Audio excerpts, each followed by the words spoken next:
설교 제목은 하나님의 세계 경영입니다. 굉장히 큰 제목인데요. 그만큼 하나님께서 창조하시고 또 운행하시는 전 역사를 삶은 시간에 다루면서 하나님의 그 위대함을 다시 한번 확인하고 감사하며 영광을 돌려드리는 귀한 시간이 되기를 바랍니다. 지금 성경 통독을 하고 있는데요.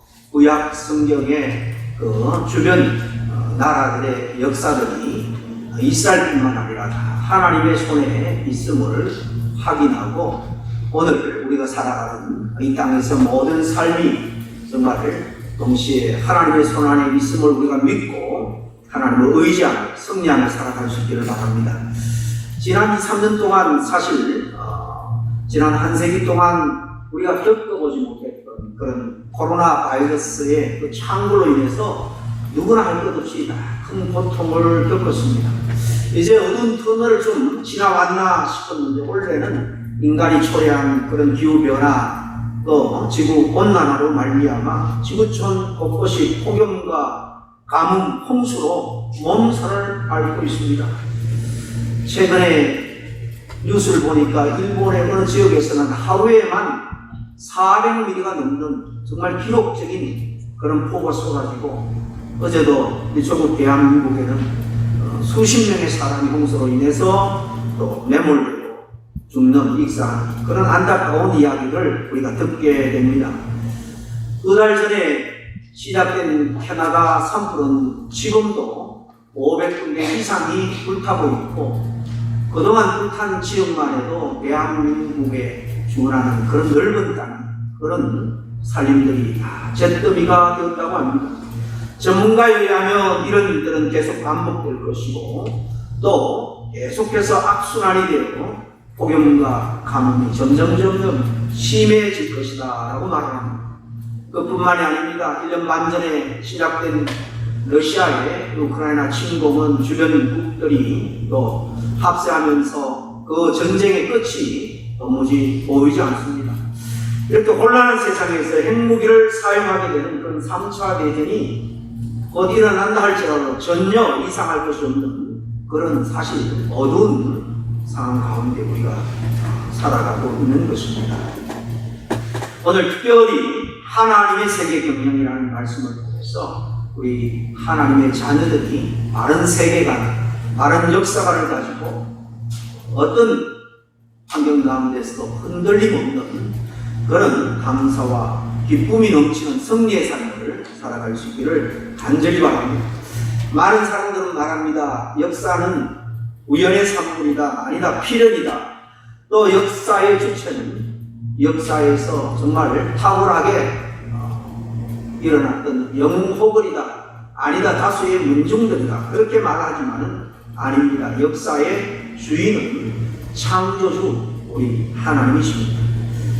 고린도전서 8장 6절에는 우리에게 분명하게 말씀합니다. 우리에게는 한 하나님 곧 아버지가 계시니 만물이 그에게서 났고 우리도 그를 위하여 있고 또한 한 주 예수 그리스도께서 계시니 만물이 그로 말미암아 우리도 그로 말미암아 있느니라 그랬습니다. 그렇습니다. 우리 각각의 인생은 말할 것 없고 모든 이 지상의 피조물들은 다 저절로 생겨난 거고 없습니다. 창조주 하나님에 의해서 생겨나게 되었다는 것입니다. 세상의 모든 것, 물질들, 만물은 말할 것 없고 시간조차도 다 하나님께서 만드신 거예요. 그러므로 세상의 주인, 더 나아가서 또 세상의 모든 역사의 주인 되시는 분은 우리 하나님을 우리가 잊지 말고 살아야 합니다. 세상의 시작은 물론이고요. 세상의 그 모든 역사의 과정에 하나님의 경륜과 섭리는 중단된 적이 없고 그 뜻대로 그대로 진행되고 있는 거예요. 그리고 성경은 우리 하나님이 인류를 포함한 모든 피조세계를 구원하시는 구속의 역사, 구속사를 주님께서 펼쳐가고 있다라고 우리에게 말씀하고 있습니다. 오늘 말씀 에베소 3장 2절 다시 보겠습니다. 하나님의 그 은혜의 경륜을 너희가 그릇을 터이라 하셨습니다. 에베소 교회에 편지를 보내면서 그 교회에 전도 가서 처음 성도들을 세우고 교회를 세울 때에 바울은 하나님이 어떤 경륜으로 세상을 다스리고 또 집행하시고 보존하시고 역사하시는 데 대해서 분명하게 가르쳤습니다. 그러니까 오늘 이 말씀에 너희가 이 하나님의 은혜의 경륜을 이미 들었다는 것입니다. 하나님의 경륜이라는 것은 바로 역사의 주인공이신 하나님께서 세상을 구원하시기로 정하신 그 뜻을 이루기 위해서 역사를 친히 경영하시고 섭리하는 것을 말합니다. 섭리다라는 것은 구체적으로 이 세상을 다스리고 이끌으시는 하나님의 그 손길을 말하는 겁니다. 즉 모든 세상의 역사, 인류의 역사는 역사의 주인이신 하나님의 그 경륜과 섭리 가운데 이루어지고 있다는 겁니다. 성경에는 모든 인생들이 죄의 종으로 태어나서 죄에 붙들려 또 죄로 말미암아 그렇게 살아가다 결국 저주를 받아 멸망 지옥이라는 심판을 받게 될 것이다 라고 인생의 운명에 대해서 분명히 말합니다. 뿐만 아니라 우리 인간의 죄로 인해서 이 하나님께서 보시기에 심히 좋았더라 아름다웠더라 라고 감탄했던 이 만물들도 함께 저주를 받아 파괴되게 된 것입니다. 근데 성경에는 그게 다가 아니죠. 하나님께서는 이렇게 저주받아 타락하고 파괴되고 멸망받을 수밖에 없는 모든 만물들을 회복할 계획을 세우셨습니다. 특별히 우리 인생을 사랑하셔서 죄의 종에서 하나님의 자녀로 사망의 자식에서 천국에 영원한 구원받은 자녀로 하나님께서 우리를 이끌어 가십니다. 그 속에 역사를 어떻게 계획하시고 펼쳐나가고 있는가 하는 것이 신구약의 이야기입니다. 특히 구약시대를 지나서 신약시대에 와서 하나님이 당신의 구원 경륜을 위해서 친히 독생자를 보내주시죠. 우리를 위해서 대속의 죽음을 죽으심으로 말미암아 그분은 구원의 주가 되셨습니다. 그 구원의 주, 생명의 주가 되시는 그 권세와 능력으로 말미암아 부활하셔서 성천하신 다음에 지금 하나님의 보좌 우편에서 여전히 삼위일체 하나님으로 함께 이 세상을 경영하고 있는 겁니다. 예수님의 부활성천주의 제자의 대표가 되는 사도 베드로, 그가 마가다락방에서 성령의 충만한 은혜와 능력을 받고 떨쳐 일어났죠. 유대 종교 지도자를 향해서 이 갈릴리 바닷가에서 정말 일자 무식쟁이 업으로 자랐던 그가 담대하게 외칩니다. 사도행전 4장 12절에 말씀합니다. 다른 이름은 구원을 받을 수 없나니 천하 사람 중에 구원을 받을 만한 다른 이름을 우리에게 주신 일이 없다고 외칩니다. 그렇습니다. 건축자들에게 버린 돌처럼 그 예수님은 버림을 받고 조롱을 당하시고 십자가에 못 박혀 죽임을 당하시고 살이 찬 무덤에 묻히셨습니다. 그러나 하나님께서 이 예수님을 죽은 자 가운데 다시 살리시고 우리의 메시아 구원자가 되게 하셨습니다. 또 구원 얻은 우리들의 주인 로드 주가 되게 하셨습니다. 그래서 예수 그리스도를 믿는 믿음으로 영생 구원을 얻는 것은 바로 하나님의 은혜의 경륜 안에 감춰진 바로 복음의 비밀이고 구원의 비밀이라는 사실입니다.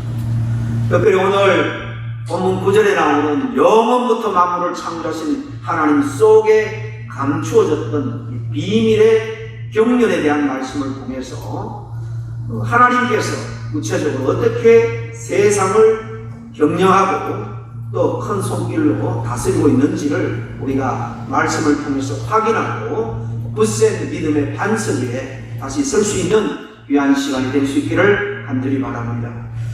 잘 아는 것처럼 하나님께서 아브라함을 부르실 때에 창세기 12장 1절 이하에 보면 이렇게 말씀합니다. 여호와께서 아브라함에게 이르시되 너는 너의 고향과 친척과 아버지의 집을 떠나 내가 내게 보여줄 땅으로 가라. 너로 큰 민족을 이루게 하고 너를 장대하게 하고 내가 복이 될 것이고 땅의 모든 족속이 너로 말미암아 복을 얻을 것이다. 약속을 합니다. 여기 보면 하나님께서 먼저 한 사람 아브라함을 택하시고 부르셔서 큰 민족을 이루게 하시겠다는 것입니다. 그리고 그 민족을 통해서 세계 모든 민족에게 영생과 구원을 주시기로 뜻을 정하셨습니다. 이게 바로 아브라함에게 내가 너에게 복을 주고 너로 말미암아 복을 얻으리라. 너로 인해서 이 영생의 구원의 복이 온 세상에 흘러갈 것이다 라고 말씀하고 있는 것입니다. 그래서 구약성경에는 아브라함을 부르신 다음에 그 후손인 12지파를 통해서 이스라엘이라는 큰 민족, 나라를 이루죠. 그를 통해서 세계 모든 민족을 구원하시는 하나님의 약속들이 이제 구약성경에 보면 구구절절 기록이 되어 있는 겁니다. 이스라엘뿐만이 아닙니다. 세계 역사는 하나님께서 뜻하시고 하나님께서 정하신 대로 하나님의 경륜과 섭리 가운데 진행되어 오고 있고 그렇게 될 거라는 사실입니다. 누가 뭐래도 역사의 수레바퀴를 우리 하나님께서 친히 굴리십니다. 바로 역사가는 하나님은 세상의 역사의 수레바퀴를 천천히 돌리되 부드럽게 갈아낸다. 그런 표현을 썼습니다. 하나님의 역사는 구체적으로 보이지 않고 또 더딘 것처럼 보일지라도 하나님의 그 경륜 속에 이루어지는 역사는 한치의 오차도 없다는 것입니다. 성경 처음 나오는 대제국 이집트, 애국을 잘 아실 것입니다. 세계 4대 문명 발생지 가운데 하나가 이집트인데 고대 찬란한 문명과 제국을 이뤘죠. 아브라함에게 약속하신 대로 이 이스라엘 백성들의 후손들을 애국으로 보내어 큰 민족을 이루게 했습니다. 하나님께서 애국에서 400년 동안 종살이하는 이스라엘을 6월절 양의 그 희생을 통해서 구원을 하셨습니다. 장차 죄의 종으로 사는 온 인류의 어린 그 양, 6월절 양이 되신 예수님을 십자가에 달려 죽으심으로 말미암아 구원하실 것을 일찍이 6월절 어린 양을 통해서 보여주신 것입니다. 애굽은 이스라엘 나라 다윗 왕국에게 늘 위협적이었습니다. 그러나 하나님께서 에스겔 선지자를 통해서 말씀합니다. 내가 애굽을 심판하리라. 그대로 찬란했던 애굽의 영광은 쇠하여지고 그 후에 아수르에서 짓밟히고 바벨론, 페르시아, 헬라, 로마 중세는 오스만 제국 그리고 20세기 중반까지 그들은 영국의 지배를 받아야 했습니다. 애굽은 하나님께서 내가 심판하겠다라고 말씀하신 대로 그들은 하나님의 손 안에 있었던 겁니다. 그리고 하나님은 오늘날 이라크 모술 맞은편에 있는 니느웨를 수도로 한 아수르 제국을 세우죠. 그를 통해서 BC 722년 북이스라엘 나라를 멸망시킵니다. 애굽과 예루살렘을 제외한 유대의 그 모든 지역을 다 점령합니다. 이스라엘 백성들이 하나님께 범죄했기에 하나님이 그들을 징계의 막대기로 사용하신 겁니다. 이것을 이사야 선지자는 아수르 사람은 내 진노의 막대기고 내 손의 몽둥이고 그 손의 몽둥이는 내 분노라고 이사야 10장 5절에 말씀합니다. 그처럼 하나님께서는 아수르 제국을 들어서 이스라엘 죄악을 심판하시는 거죠. 그리고 이사야서 10장 12절에 보면 주님께서 주의 일을 시온산과 예루살렘에 다 행하신 후에 그 아수르의 왕을 벌하리라 라고 말씀하셨습니다. 이 아수르의 죄악을 인한 하나님의 심판 예언입니다. 이 예언대로 아수르는 바벨론에 의해서 멸망당하고 말죠. 아수르 제국은 내가 벌하리라 하시던 하나님의 말씀대로 그 제국도 결코 하나님의 손을 벗어날 수는 없었습니다. 그리고 일어난 바벨론 제국, 이 제국은 또 어떻습니까? 하나님의 경륜 하에 주전 586년에 바벨론의 느부갓네살 왕은 예루살렘 성을 함락시킴으로 말미암아 남유다를 멸망시키고 많은 이들을 포로로 끌려갔죠. 이때 활동했던 에레미야 선지자, 이 선지를 통해서 하나님께서 남유다가 그 기울어갈 때 잠깐 왕에 올랐던 시드기야 왕에게 말합니다. 너의 죄악으로 바벨론을 통하여 심판할 것이다. 항복해라. 바벨론의 손에서 결코 벗어나지 못하리라. 그렇게 예언을 했습니다. 만군의 여호와 이스라엘 하나님이 아수르의 왕을 벌한 것 같이 바벨론 왕과 그들의 땅을 벌하리라. 에레미야 50장에 또한 약속을 합니다. 이 제국도 이스라엘의 죄악을 심판하는 도구로 사용된다면 그들이 하나님의 뜻대로 살지 못했기에 페르시아를 일으켜서, 성경에는 바사라고 되어 있죠. 바사를 일으켜서 또한 그들을 심판합니다. 내가 바벨론 제국을 벌하리라 하신 말씀대로 이 거대한 바벨론 제국도 하나님의 손 안에 있었습니다. 그 후에 일어난 페르시아, 헬라, 그리스, 그리고 로마 다 마찬가지입니다. 다니엘서 2장에 보면 아직도 이렇게 페르시아 그리고 그리스, 로마가 일어나지 않을 때에 바벨론 왕 느부갓네살 이 왕을 통해서 꿈으로 그 미래를 보여줍니다. 그리고 그대로 역사가 진행된 것을 그 후 성경을 통해서 또 세상 역사를 통해서 우리는 정확하게 확인할 수가 있는 것입니다. 너무나 두려운 꿈이었습니다. 큰 신상을 보는데 아주 이상하게 생긴 신상입니다. 그런데 뜨인 돌이 그 신상을 부서뜨립니다. 왕이 놀라서 지역의 박수, 점쟁이, 술사들을 다 불러서 내가 꾼 꿈을 맞춰보라는 것입니다. 더 나아가서 그 꿈을 해석하라는 것입니다. 그러지 못할 때 다 죽여버리겠다는 것입니다. 불려온 박수들, 술객들, 점쟁이, 술사들 아무도 이 왕이 꾼 꿈을 맞출 수가 없었고, 그러니 당연히 해석도 할 수가 없었습니다. 그때 하나님이 다니엘에게 계시를 주셔서 말씀합니다. 그게 다니엘서 2장 31절 이하 33절의 말씀입니다. 왕이여, 왕이 한 큰 신상을 보셨나이다. 그 신상이 왕의 앞에 섰는데 크고 광채가 매우 찬란하며 그 모양이 심히 두려우니 그 우상의 머리는 순금이고 가슴과 그 팔은 은이요 배와 넓적다리는 노시요 그 종아리는 쇠요 그 발은 얼마는 쇠요 얼마는 진흙이었나이다 라며 맞추고는 바벨론은 물론이고 그 이후에 일어날 이 제국들은 다 하나님의 경륜 가운데 있는 제국이고 그들은 하나님이 보낸 뜨인 돌 메시아에서 결국은 다 멸망하고 심판받을 수밖에 없다는 것을 사실 다니엘이 해석을 합니다. 어떻게 이게 가능했을까요? 역사를 경영하신 하나님께서 그 계획하신 대로 계시로 이 다니엘에게 친히 알려주셨기 때문입니다. 그리고 지난 역사를 돌아보면 계속해서 연이어 일어났던 이 제국들이 그의 예언대로 해석대로 한 채 오차 없이 그대로 된 것을 우리가 볼 수 있는데 다 하나님의 손 안에 있음을 보여주는 내용입니다. 잘 아는 헬라 제국, 그리스 제국, 마케도니아의 알렉산더 대왕이 그 나라를 건설했습니다. 그도 그 제국도 다 사실은 하나님의 의해서 쓰인 도구에 불과했습니다. 알렉산더는 헬라 문화의 전도 사역을 자체해서 헬라의 그 철학 사상, 과학, 문화, 음악, 건축 등을 점령지에 심어서 그 유명한 헬레니즘 문화를 일으켰습니다. 헬레니즘 세계를 건설했습니다.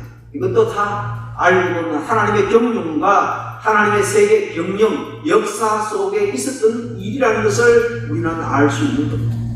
하나님께서 이 헬레니즘 세계를 누르시고 그 헬라어, 그리스 세계 공여가 되게 하시고 헬라에 이어서 세계 패권을 차지한 이 로마 제국은 헬라 문화를 그대로 받아들였습니다. 언어에 있어서는 이 헬라어, 그리스 그리고 로마의 라틴어를 로마 제국의 공용어로 사용했습니다. 그래서 예수님이 십자가에 이루신 그 구원의 천국 복음을 로마 제국 어디서든지 이 헬라어로 다 전하면 그 제국 안에 있는 모든 사람들은 다 듣고 믿어 구원을 얻을 수 있게 된 겁니다. 구약 성경은 히브리어로 기록되었지만 신약 성경은 헬라어로 기록이 되었습니다. 하나님께서 세계 모든 민족을 구원하시려 이 알렉산더 대왕으로 하여금 같은 언어권을 이렇게 통일되게 하십니다. 그리고 복음이 널리 전파되고 주님의 교회가 흥황하게 되었을 때 예수 그리스도의 복음을 명확하게 설명할 필요가 생겨났습니다. 우리가 아는 대로 히브리 사상은 그냥 믿으라입니다. 하나님이 천지를 창조하셨느냐 그러면 아멘으로 믿고 받아들일 뿐입니다. 믿음으로 구원을 얻습니다. 그러나 정확하고 바르게 믿지 못한 믿음은 결국 이단 사이를 배출할 수밖에 없습니다. 그러나 이 헬라 사상은 무엇을 왜 어떻게 이성적으로 사색하고 분석하고 연구를 합니다. 히브리 사상은 신앙으로 세상을 보고 헬라 사상은 이성으로 세상을 봅니다. 예수님은 하나님이냐 인간이냐, 예수님 안에 신성과 인성이 함께 있다면 그것은 몇 대 몇으로 그렇게 공존을 합니다. 신성이 좀 더 크냐 적으냐 많은 논쟁이 사실 초대교회에 있었습니다. 그러나 헬라적 사색과 분석과 연구를 통해서 예수 그리스도는 완전한 하나님이고 완전한 인간이시다, 기독론을 확립할 수 있게 된 겁니다. 하나님은 한 분인데 예수님은 또 누구고 성령님은 누군가? 이 대해서 한 분 하나님, 성부 하나님으로 또 성자 하나님으로 성령 하나님으로 한 분 하나님이 나타나셨다. 아니다. 하나님은 각각 다른 세 분으로 계신다. 이렇게 성부, 성자, 성령에 대한 치열한 논쟁들이 또 있었습니다. 헬라 사상의 영향력으로 성경을 깊이 연구한 많은 그런 학자들에 의해서 한 분 하나님 안에 성삼위 하나님이 계신다, 이렇게 삼위일천호를 확정할 수 있게 된 겁니다. 이렇게 헬라 사상과 히브리 사상, 이 모든 것을 다 동원해서 하나님은 신앙과 이성을 다 동원해서 결국 기독교의 바른 신앙 또 바른 교회를 세워나가게 된 겁니다. 헬라 제국 마찬가지로 역사해 주신 하나님께서 일으키고 사용했음을 우리가 볼 수 있습니다. 그 다음에 일어나는 로마 제국, 그 느부갓네살 왕의 환상 가운데서는 종아리로부터 발까지 철로된 제국입니다. 이 로마 제국, 이 제국을 세운 왕은 아우구스투스 황제라고 잘 알고 있죠. 하나님께서 구약 성경을 통해서 약속하신 메시아 예수 그리스도를 이 땅에 보내실 때 바로 그가 황제였습니다. 로마는 지중해를 마당 앞으로 앞마당으로 그렇게 삼는 대제국을 건설했죠. 천국 복음이 로마 제국의 모든 민족, 모든 족속에게 전파될 때에 사도 바울을 비롯한 전도자들은 여건이나 비자도 없이 자유롭게 왕래하면서 복음을 전할 수 있게 됐습니다. 왜냐하면 로마가 주변을 다 통일했기 때문에. 헬라를 받아들여서 언어적으로 통일이 되었고 로마는 잘 아는 대로 가는 곳마다 길을 만들었습니다. 모든 길은 로마로 통한다라는 말이 있을 정도로 로마에는 모든 그 점령지의 길을 다 깔아놨습니다. 여러분, 길이라는 게 뭡니까? 서로 소통하는 통로입니다. 도구입니다. 이 도로를 통해서 천국 복음이 로마 제국에 빠르게 전해질 수 있었습니다. 세계 모든 민족 족속을 구원하시려 헬라를 통해서 은하와 헬라 사상의 그릇을 준비했고 또 로마를 대제국으로 세우시고 전도자들이 달려갈 복음의 고속도로를 미리 준비시킨 겁니다. 세상의 역사는 모든 민족을 구원하시는 하나님의 경륜, 하나님의 세계 경영의 역사라는 사실입니다. 역사의 수로바퀴는 말씀드린 영국들도 아니고 민중들도 아닌 역사의 주인 되시는 하나님이 지금도 붙들고 지켜가시고 운영하고 있는 겁니다. 말씀드린 것처럼 하나님은 당신의 구원의 경륜을 위하여서 아수르, 바벨론, 헬라, 로마적을 다 들어 사용했습니다. 세상 모든 나라와 권세와 영광이 하나님께 있는 겁니다. 오늘날 세계 지도자들도 마찬가지입니다. 오늘날 세상을 이끌어가는 미국을 비롯한 강대국들 지도자들은 자기들이 세상을 자주지하고 세상을 발전시키고 이끌어간다 생각하지만 그들도 알고 보면 하나님의 도구에 불과한 것입니다. 그런 말하지만 역사는 세상을 구원하시는 하나님의 그 구속의 역사입니다. 오늘도 세상의 역사는 바로 세상을 구원하시는 하나님의 그 은혜의 경륜을 따라서 그 섭리의 손길을 따라서 진행되고 있다는 사실을 우리는 믿어야 합니다. 앞으로 우리가 사는 이 나라, 이 세계가 어떻게 될 것 같습니까? 그것은 하나님의 뜻대로, 하나님이 정하신 그 경륜대로 진행될 것입니다. 우리는 오늘의 삶도 미래의 삶도 알기 때문에 오늘 당장 내 인생에 종말이 온다 할지라도 믿음의 사람은 흔들림 없이 소망 가운데 승리하며 살아갈 수 있는 거예요. 사도 바울은 고린도전서 15장 1절에 내가 나된 것은 하나님의 은혜로다. 정말 하나님 앞에 감사하며 모든 것이 돌아보니 하나님의 은혜다라고 고백을 했습니다. 그런 유대율법에 아주 통달한 그런 율법 선생이었습니다. 그리고 율법에 충실하기 위해서 예수 그리스도를 믿는 자들 교회를 핍박하기 위해서 그런 다메섹까지 군사를 이끌고 갔던 자입니다. 그런데 거기 부활하신 주님을 만나고 깨닫고 보니 자기 된 것이 하나님의 은혜요, 하나님의 계획과 섭리 속에 있어서 이방의 전도자로 이미 다 준비시킨 것을 그는 깨닫게 됩니다. 하나님께서 헬라를 통해서 로마를 통해서 준비한 그 모든 백그라운드 위에서 이 사도 바울은 하나님께 다시 부름을 받고 또 잘 준비해서 큰 일꾼으로 사용된 것을 보게 됩니다. 바울은 예수 그리스도를 핍박했던 자였습니다. 교회를 허물었던, 그래서 그런 죄인의 개수라고 스스로 고백하는 자였습니다. 그러나 모든 민족, 모든 사람에게 하나님의 구원의 그 말로 닿을 수 없는 비밀의 경륜을 알리는데 귀하게 쓰임받은 것에 대해서 얼마나 마지막 감사하며 살았는지 모릅니다. 바울이 전하는 복음의 말씀을 들은 수많은 사람들이 믿고 영생을 얻고 하나님의 자녀가 되고 주님의 몸된 교회가 세워지는 것이 너무나 감사했습니다. 그래서 정말 달려갈 길을 다 달리고 주님 맡겨주신 소임을 다 마치고 주님 앞에 설 때 주님은 너희의 면류관, 생명의 면류관을 주실 것이다. 마지막 순간 그는 감사하며 하나님께 영광을 돌렸습니다. 이 은혜는 어찌 바울만이 받은 은혜겠습니까? 이 감사는 어찌 사도 바울만이 덜해야 되는 감사겠습니까? 나를 부르시니까 하나님이라는 박종원 씨의 귀한 복음성이 있죠. 나를 지으신 분이 하나님입니다. 나를 부르신 분이 하나님입니다. 나를 세우신 이도 하나님이시고 또 나를 사용하신 분도 하나님이십니다. 나에게 평생 은혜를 베푸신 분이 하나님이십니다. 역사의 주관자 되시고 또 우리 개개인의 또 모든 삶을 주관하시고 인도하시는 우리 주님을 전적으로 신뢰하고 바울처럼 그 은혜에 대해서 이렇게 감사하며 찬양이 넘치는 믿음에 흔들림 없는 그런 삶을 살아갈 수 있기를 간절히 축복합니다. 기도하겠습니다. 하나님 아버지 감사합니다. 우리는 외인이었고 선민의 입장에서 버려진 존재들이었습니다.